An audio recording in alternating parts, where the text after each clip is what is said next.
Hello students. आज हम अपनी 10th क्लास की साइंस में आगे का टॉपिक पढ़ेंगे जिसका नाम है वर्ण विक्षेपण। ठीक है, ये वर्ण विक्षेपण क्या होता है ये हमको सीखना है। तो इससे पहले वर्ण विक्षेपण को पढ़ना है तो आपको ये पता होना चाहिए कि जो प्रकाश होता है यानी श्वेत प्रकाश जो होता है वह 7 रंगों का समूह होता है।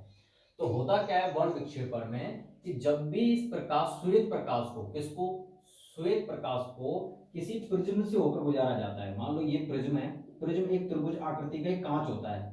ठीक है, एक कांच होता है जो कि कैसी शेप का होता है, त्रिभुजाकार शेप का होता है। ठीक है, अच्छा। तो जब भी हम इस किसी श्वेत प्रकाश को किसी कांच वाले प्रिज्म से होकर गुजारते हैं, ये जो प्रकाश जा रहा है ये श्वेत प्रकाश है। ठीक है, और जब भी ये श्वेत प्रकाश किसी कांच पर आपतित होता है तो कांच पारदर्शी होता है। तो इसीलिए ये इसके अंदर से जब ये पास करेगा तो जैसे ही ये श्वेत प्रकाश इस पॉइंट से आगे बढ़ेगा तो ये विभिन्न रंगों में क्या हो जाता है, विभक्त हो जाता है। जैसे हमको इंद्रधनुष दिखाई देता है ना, बहुत सारे रंगों का 7 रंगों का एक समूह इंद्रधनुष की तरह दिखाई देता है।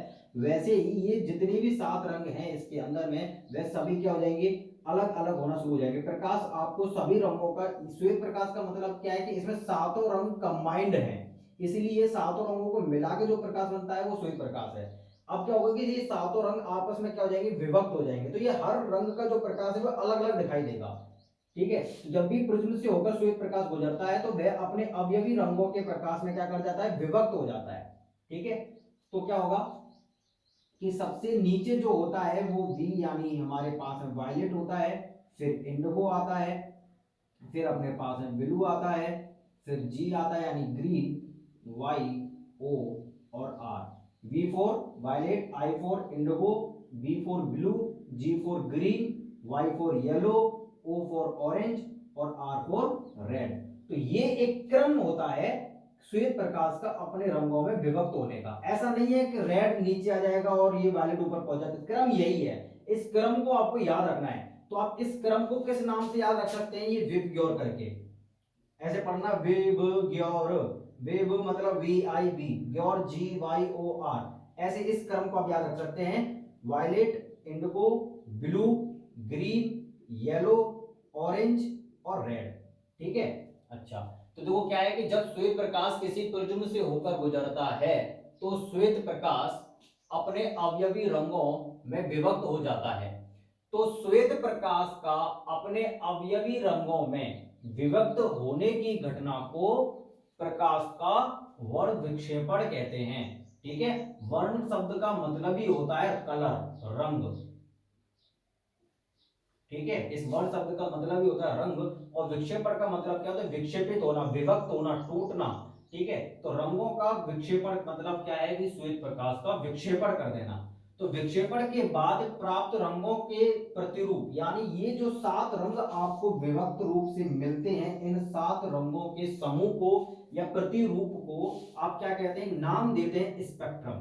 ठीक है, जब आपको हर रंग अलग अलग दिखाई देता है तो उसको स्पेक्ट्रम बोलते हैं, और ये कंबाइंड होके क्या मिलता है हमको, श्वेत प्रकाश मिलता है। ठीक है, तो विक्षेपण क्या है, विक्षेप मतलब स्पेक्ट्रम क्या है, ये जो हमको विभक्त विक्षेपण के बाद में जो रंगों का जो प्रतिरूप मिलता है यानी जो रूप हमको, समूह जो हमको मिलता है उसको हम क्या कहते हैं, स्पेक्ट्रम कहते हैं। ठीक है, और रंगों के विक्षेपण क्रम को हम विबग्योर, विबग्योर के नाम से क्या कर सकते हैं, याद कर सकते हैं। ठीक है, इसको जल्दी से लिख लो। अब एक छोटा सा इसका एक कारण पढ़ेंगे कि आखिर में ये वर्ण विक्षेपण होता क्यों है, जब प्रिज्म से प्रकाश गुजरता है तो वह अपने अवयवी रंगों में कैसे टूट जाता है। ठीक है, जल्दी से इसको करो। तो देखो वर्ण विक्षेपण का जो कारण है वह क्या है कि कांच का जो अपवर्तनांक होता है भिन्न भिन्न रंगों के प्रकाश के लिए भिन्न भिन्न होता है। ठीक है, जो ये जो कांच होता है, कांच एक माध्यम है। यहां से जब श्वेत प्रकाश आता है तो वह वायु से आता है। ठीक है, और किस में जाता है, कांच के अंदर जाता है, तो माध्यम बदल गया। ठीक है, तो माध्यम मान लो ये N1 है और ये क्या है, N2 है। जब इसके अंदर प्रकाश जाता है तो हमें पता है कि ये जो श्वेत प्रकाश आ रहा है, यह श्वेत प्रकाश के अंदर में 7 रंग कंबाइंड हैं, 7 रंगों का प्रकाश है। तो जब ये प्रकाश इसके अंदर जाता है तो होता क्या है कि प्रकाश जैसे इसके अंदर कर जाता है तो माध्यम जैसे बदल जाएगा, माध्यम जब बदल जाएगा तो प्रकाश के चलने का जो वेग है वह भी क्या कर जाता है, बदल जाता है, क्योंकि अपवर्तनांक किसी भी माध्यम का क्या करता है, प्रकाश के वेग को कम या ज्यादा करता है। ठीक है, तो अगर माध्यम बदल गया तो अपवर्तनांक बदल गया, अपवर्तनांक बदलता है तो इन सभी रंगों का जो प्रकाश है उस हर एक रंग का, हर एक रंग के लिए इस कांच का अपवर्तनांक अलग अलग होगा। जब अपवर्तनांक सभी रंगों के लिए अलग अलग है तो सभी का वेग क्या हो जाएगा, अलग अलग हो जाएगा, तो रंगों के प्रकाश आगे पीछे हो जाएंगे, वो कंबाइंड हो नहीं पाएंगे एक दूसरे से। अगर एक साथ एक वेग से एक ही साथ एक ही दिशा में चल रहे हैं तो वो कंबाइंड होकर चलते तो हमें श्वेत दिखाई देता है, ठीक है, सफेद दिखाई देता है। बट जब वेग अलग अलग हो गया, मान लो कोई 10 लोग एक साथ गति से चल रहे हैं तो आपको 7 दिखेंगे, अगर वो आगे पीछे हो रहे हैं इसका मतलब क्या है, उनका वेग अलग अलग हो गया तो वो तुमको अलग बिखरे बिखरे दिखाई देंगे। तो बिखर क्यों रहा है, क्योंकि वेग इन दोनों का कांच के अंदर में क्या हो जा रहा है, अलग अलग हो जा रहा है। तो उसकी वजह से क्या होता है कि इनके कोण अलग अलग बनते हैं आपतन के, तो इस वजह से विक्षेपण हो जाता है। ठीक है, तो कांच का अपवर्तनांक भिन्न भिन्न रंगों के प्रकाश के लिए भिन्न भिन्न होता है, अतः भिन्न रंगों का प्रकाश अलग अलग कोणों से विक्षेपित होता है तथा अपने अवयवों में विभक्त हो जाता है। तो ये अलग अलग कोणों से क्यों विक्षेपित होता है, इसका कारण यहां पे दिया गया ये कि विभिन्न रंगों के प्रकाश के लिए कांच का अपवर्तनांक भिन्न होने के कारण प्रत्येक रंग के प्रकाश के लिए कांच में उसका वेग भिन्न भिन्न हो जाता है। ठीक है, जब वेग भिन्न भिन्न हो जाता है तो विक्षेपण का जो घटना है उसका यह कारण बनता है। कौन, ये वेग। ठीक है, तो इसको जल्दी से लिख लो। ठीक है, आज अपन फिर पढ़ते हैं लेंस को, पढ़ते हैं लेंस क्या होता है और लेंस कितने प्रकार का होता है ये पढ़ते हैं अपन। ठीक है, जल्दी से इसको लिखो या स्क्रीनशॉट ले लो या वीडियो को रोक के इसको तुरंत के तुरंत लिख लिया करो, छोड़ो मत। तो देखो अभी लेंस पढ़ते हैं हम कि लेंस क्या होता है। देखो लेंस दो गोलीय अपवर्तक सतहों से, इनसे दो गोलीय सतह कैसे होंगी, गोलीय होंगे और कैसे होंगी, अपवर्तन होगा उन सतहों से।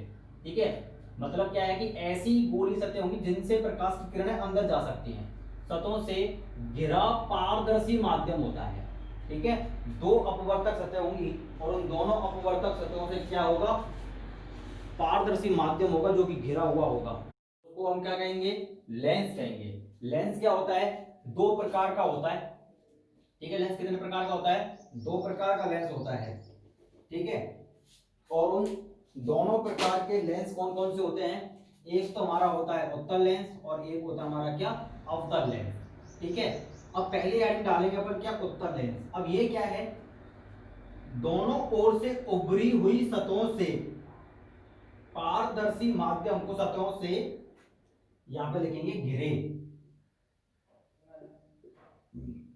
घिरे पारदर्शी माध्यम को उत्तल लेंस कहते हैं। ठीक है, जैसे लोग पता है इसको कैसे बनाया गया होगा, मान लो एक गोला आपके पास में ये होगा, ठीक है, और एक दूसरा गोला आपके पास में ये होगा।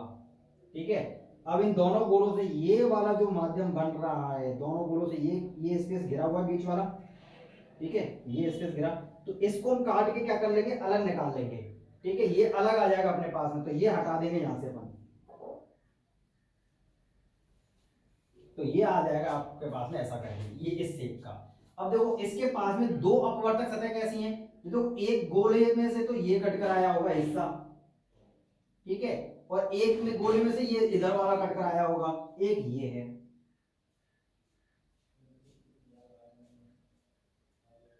ठीक है, तो आपको ध्यान में रखना है कि एक गोला आपके पास में ये है और एक गोला ये है, तो जो ये वाला जो गोला था आपके पास में, ये वाला जो गोला था और ये वाला जो गोला था आपके पास में, ठीक है, तो देखो एक का सेंटर पॉइंट तो ये होगा इस वाले के लिए, और इस वाले के लिए सेंटर पॉइंट कहां पे होगा, ये होगा, तो इसको मान लेते हैं C2 और इसे मान लेते हैं अपन क्या, C1।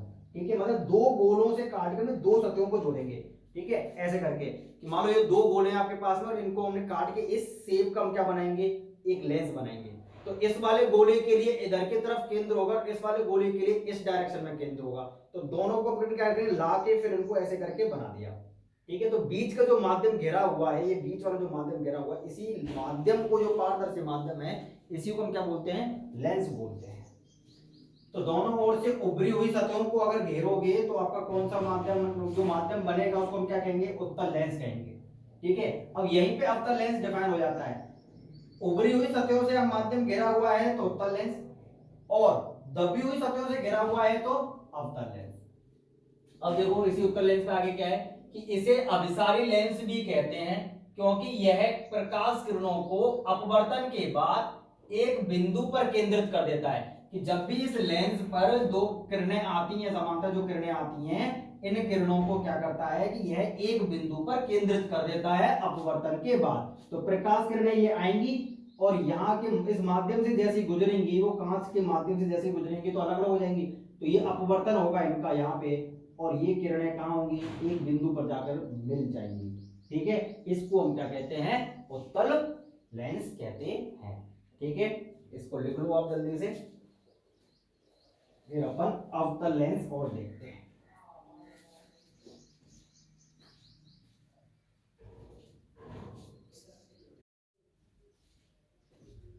तो देखो अवतल लेंस क्या है कि दोनों ओर से दबी हुई सतहों से घिरे पारदर्शी माध्यम को अवतल लेंस कहते हैं। एक सतह ये है, एक सतह ये है, तो देखो ये दबी हुई सतह ये है और एक इसकी दबी हुई सतह है, दोनों से जो घिरा ये माध्यम है आपके पास में, इस माध्यम को हम क्या कहते हैं, अवतल लेंस कहते हैं। ठीक है, तो ये माध्यम जो बीच में है इस लेंस, दोनों अपवर्तक सतहों के जो बीच में जो फंसा हुआ है उसको हम कहते हैं अवतल लेंस। तो इसे अपसारी लेंस भी कहते हैं, क्योंकि अपवर्तन के बाद ये किरणों को क्या कर देता है, फैला देता है। तो देखो एक प्रकाश की किरण ये है, दूसरी ये है, तीसरी ये है और चौथी ये है, ये 1 2 3 और 4, ये चारों जब किरणें इस लेंस पर पड़ रही है तो देखो ये अपवर्तन के बाद फैल रही है। ठीक है, एक बिंदु पर नहीं मिल रही है अपवर्तन के बाद, बट जब इनको हम पीछे की तरफ खींचते हैं, ठीक है, इनको जब पीछे की तरफ खींच कर लेकर आते हैं तो ऐसा लगेगा कि ये किरणें यहां से आ रही है, इस बिंदु से प्रतीत होगा ऐसा। ठीक है, तो ये देखो अब इसको भूल जाओ, ये कुछ नहीं है, ये देखो अपवर्तन की कैसे हो रहा है, ये प्रकाश की किरणें इस लेंस पर पड़ी और अपवर्तन के बाद ये क्या कर गई, फैल गई।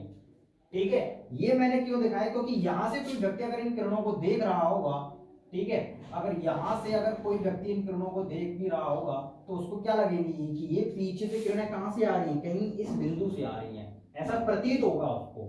ठीक है, होता नहीं है एक्चुअली में। तो हमेशा ध्यान रखना कि अवतल लेंस को अपसारी लेंस कहते हैं और उत्तल लेंस को अभिसारी लेंस भी कहते हैं। आ जाता है कि अभिसारी लेंस किसे कहते हैं तथा अपसारी लेंस किसे कहते हैं, तो उत्तल को अभिसारी और अवतल को अपसारी। कारण भी पूछ लेता है कि क्यों कहते हैं अभिसारी और क्यों कहते हैं अपसारी। कि अभिसारी लेंस उत्तल लेंस को इसलिए कहते हैं क्योंकि प्रकाश की किरणों को वह अपवर्तन के बाद एक बिंदु पर केंद्रित कर देता है। अभिसरित का मतलब होता है एक केंद्र बिंदु पर, और अपसरित का मतलब होता है फैलाना। तो अवतल दर्पण सॉरी अवतल लेंस क्या कर देता है, किरणों को फैला देता है, और उत्तल लेंस केंद्रित कर देता है। इसीलिए उत्तल लेंस को अभिसारी और अवतल लेंस को अपसारी लेंस भी कहते हैं। ठीक है, आज अपन यहीं तक रखते हैं, कल हम लेंस से संबंधित मुख्य परिभाषाएं पढ़ेंगे और फिर उसके बाद हम क्या करेंगे, लेंस से बनने वाले जो हमारे प्रतिबिंब होते हैं वे कैसे बनते हैं उनको सीखेंगे। ठीक है, चलिए।